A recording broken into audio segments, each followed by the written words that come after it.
We should have gone Home Depot. What happened with that? Hello. You should.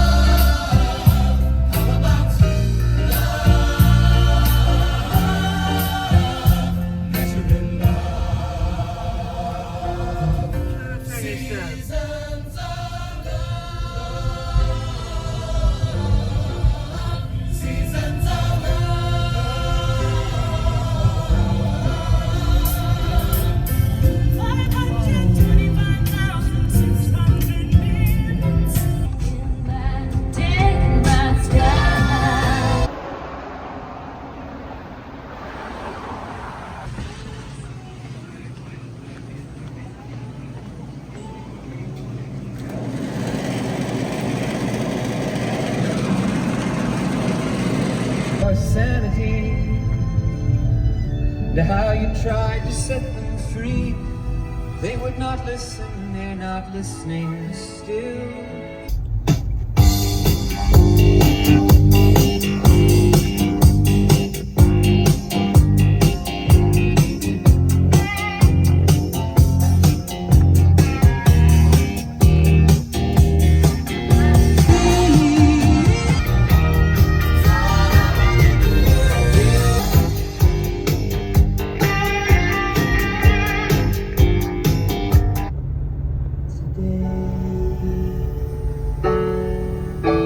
Staring at the fire for hours.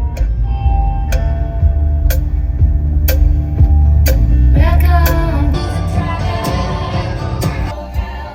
pick up the pieces and go.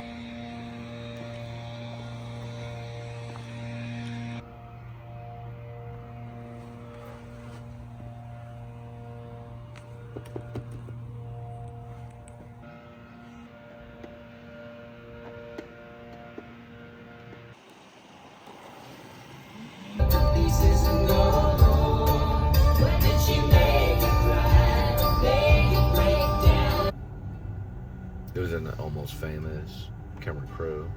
We must be lovers when marry our fortunes together.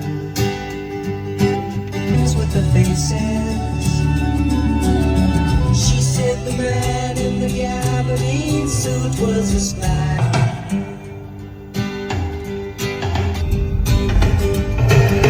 Kathy, I'm lost, I said.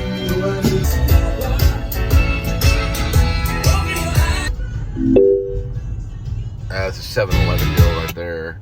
That's 30% off gas right there. Yeah, I watched 9/11 history series, or really it's just on the History Channel.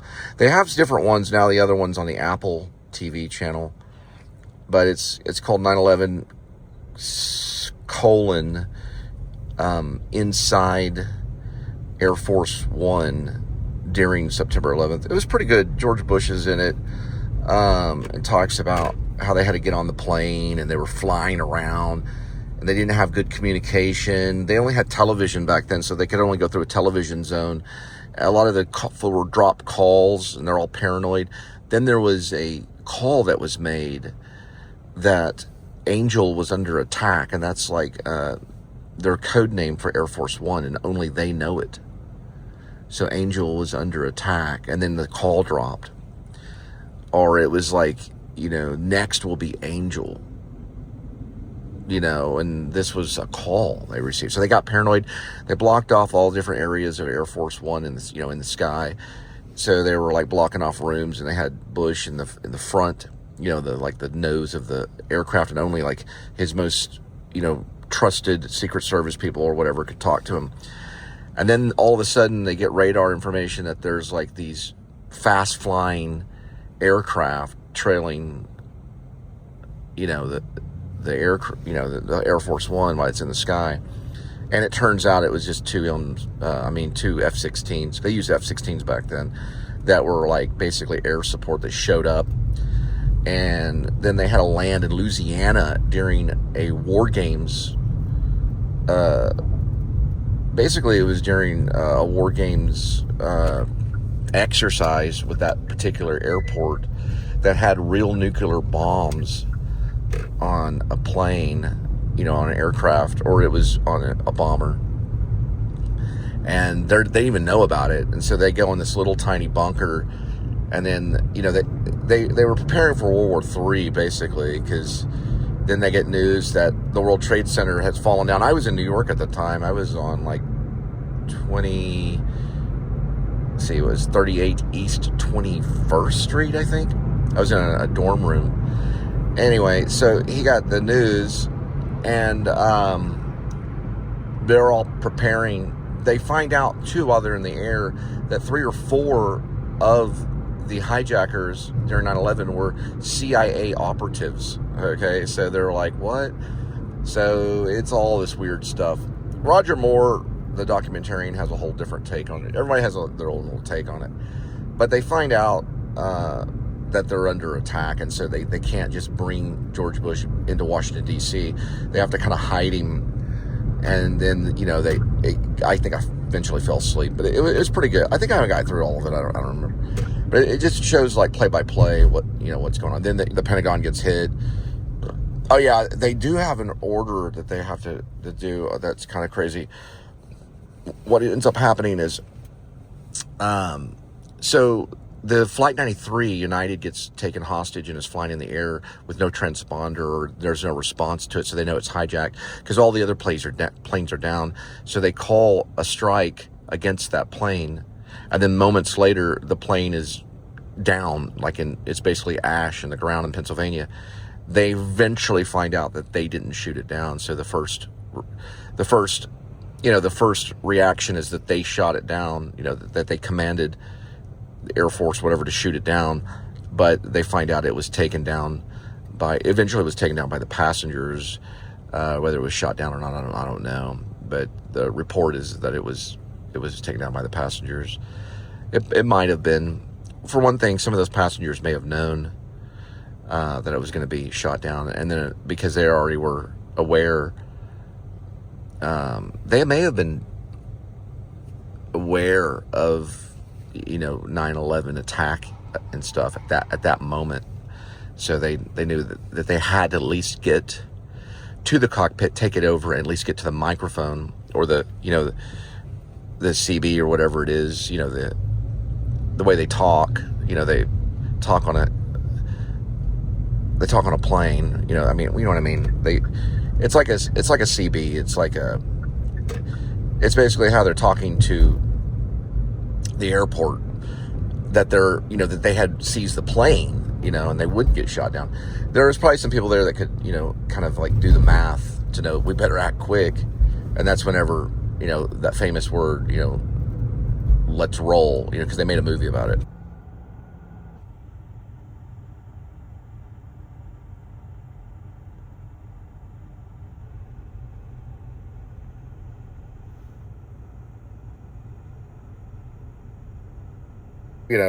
If I take office and I'm on Air Force One, I'm not going to call it Angel.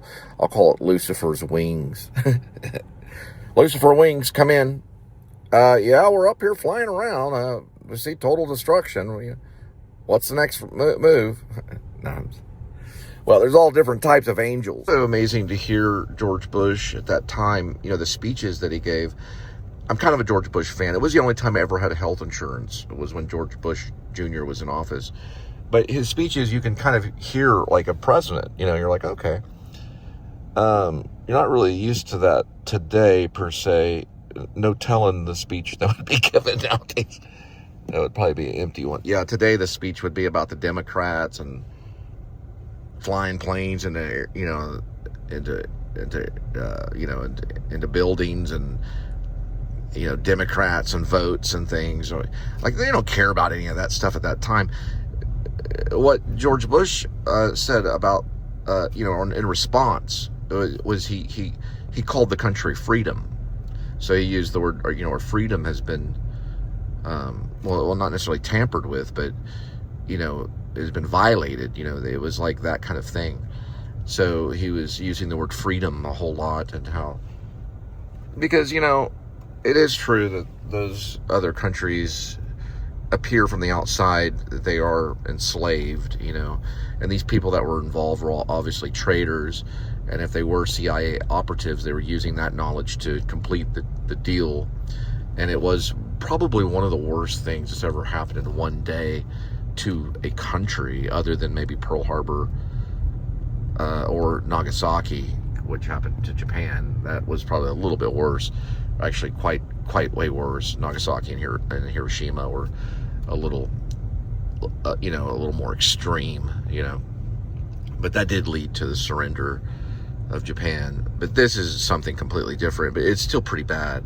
It was a pretty sad, horrible time. A lot of people were crying. I remember, you know, kind of breaking down at the news school, and just there's no way those people are going to survive that, you know, not without jumping or whatever happened. It was one of the worst things that's probably ever happened in New York City, for sure.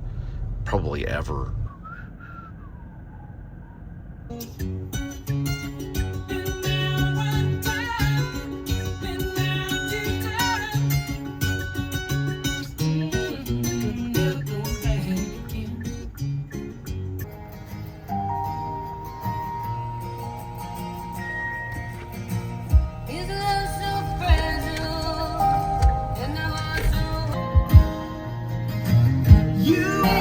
So I got the offer.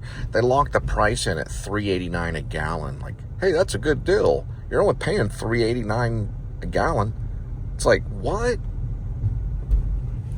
There's other people paying $4 a gallon.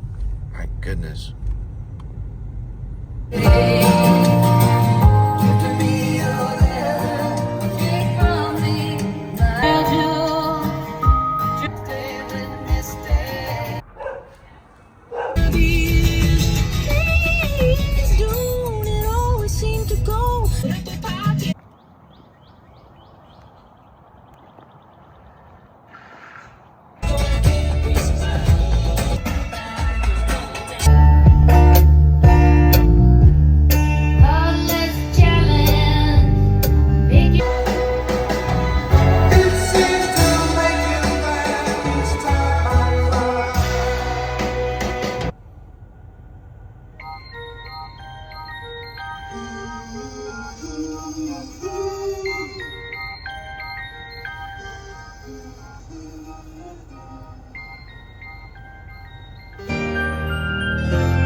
Anyone you want, baby. Jalapeno, cheddar, whatever.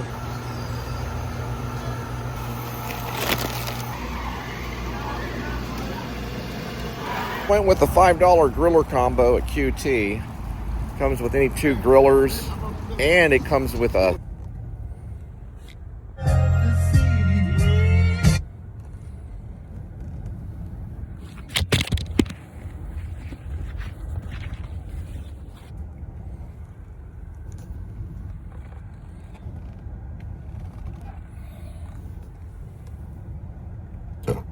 well, I got some napkins, thank goodness. Might as well put this in there. And I just went with the crunchy cheddar jalapeno, which is a pretty good choice. And a couple of dogs.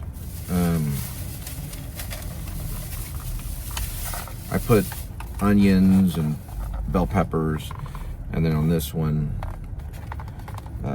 mustard and relish. I kind of have these dogs coming out of my head like this. But went with more of a simple thing. These are better than the Sam's ones too. Not the Sam's hot dog inside. Not the Sam's, I'm sorry. Not the Sam's ones. The Sam's ones are better, but you have to have a membership. They're better than the Lowe's outside hot dogs. The Sam's are actually better. Yeah, the Sam's dogs they're like Nathan. They're better, but they're not so well.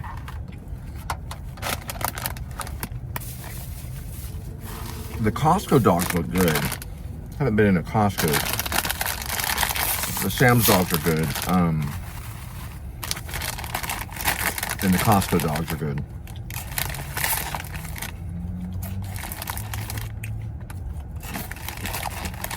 What's the other one besides Sam's and Costco? There's another one. The guy camps out in a Costco and he has to eat the Costco dogs. Costco hot dogs. Pretty good vlog. It's kind of formatted though. There's the Costco's, the Sam's. And I can't think of the other one. Maybe it's just Costco's and Sam's. Yeah, I think so. It's Costco's or Sam's. I thought the Sam's dogs were like the Costco dogs, but they're not. The Costco dogs are, they're big old dogs. And then I just got the peach tea with the flavor of cherry. They may be good, but the Lowe's dogs, the ones they sell outside in front of Lowe's, the ones I ran across, they were kind of runny. Really excellent program. Known as a QT.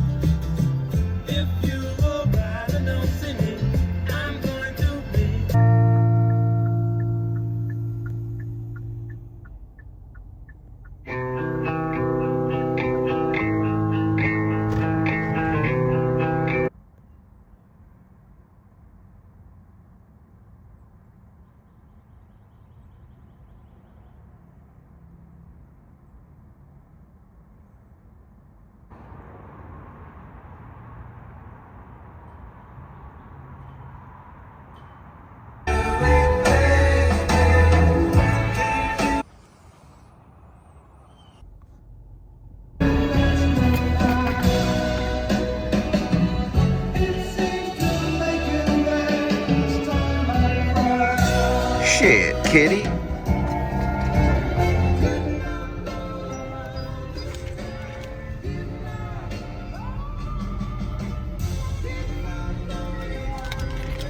Shit, kitty, I didn't know you liked the Delphonics. I thought that heart of yours was true. This time I'm really leaving you,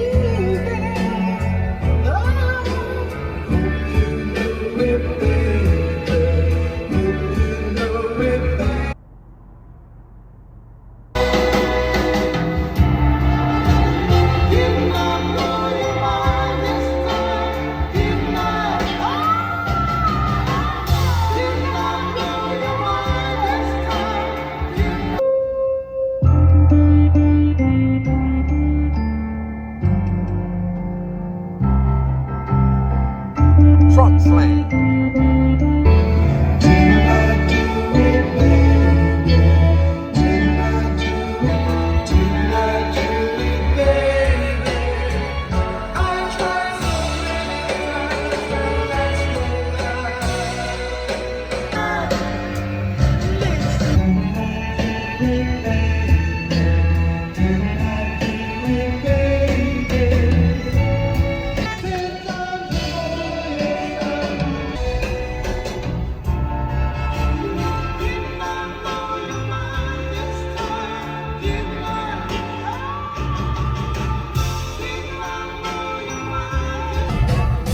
Man, some of these house cats and run around, they got crazy eyes, man. They look like lions.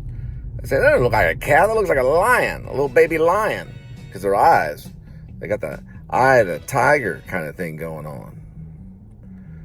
And what I say, the whole matter, is what I always say. Shit, kitty. I didn't know you liked the Delphonics.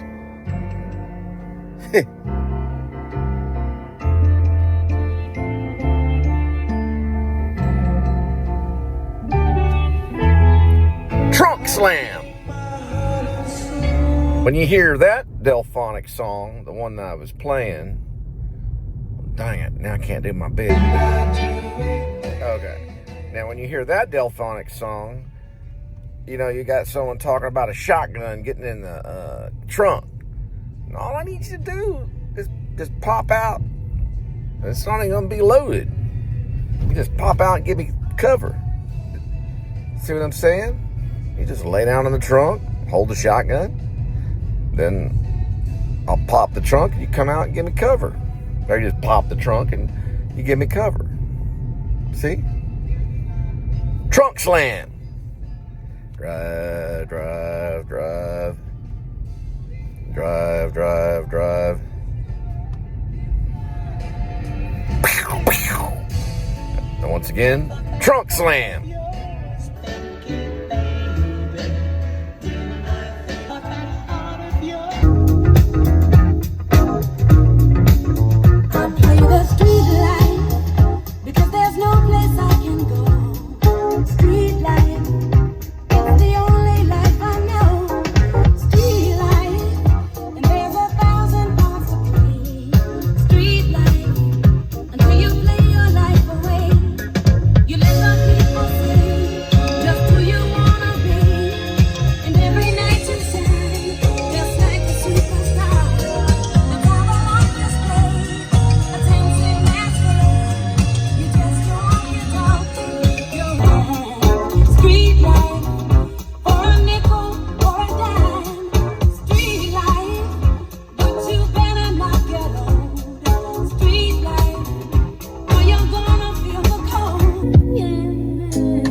this is the one where he be yelling.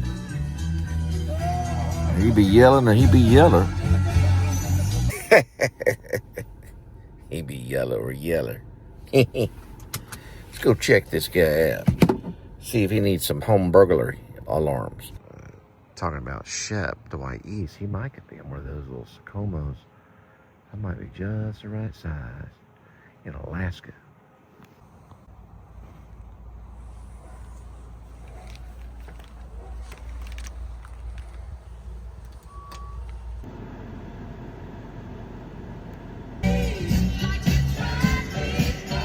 This would be a really good one. It's called a Scomp.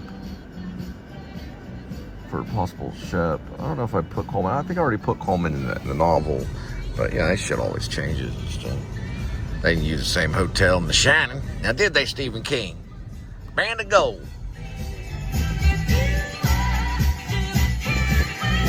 Shoot, Stephen King, I didn't know you like Frida Payne.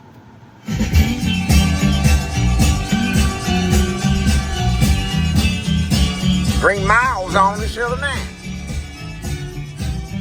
Angels, boss. They look like angels.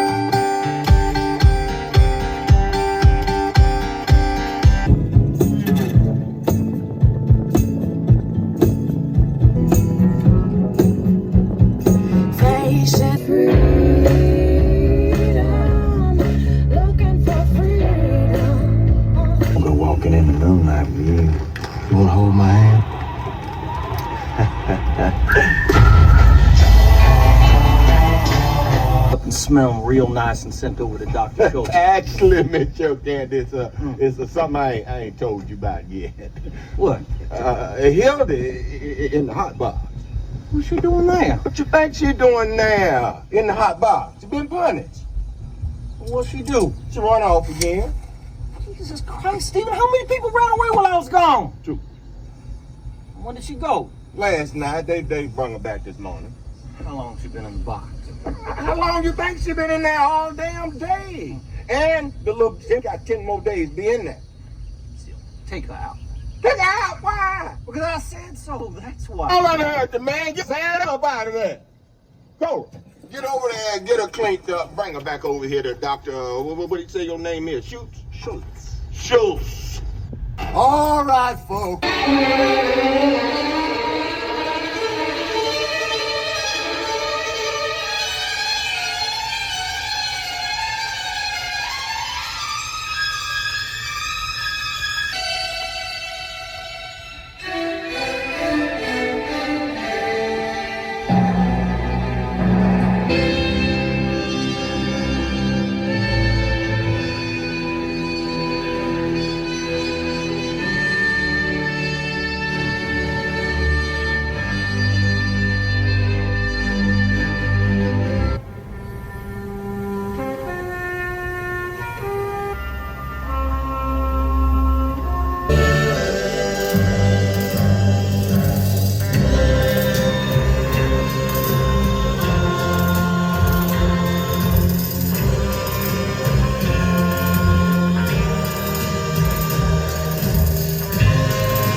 Thank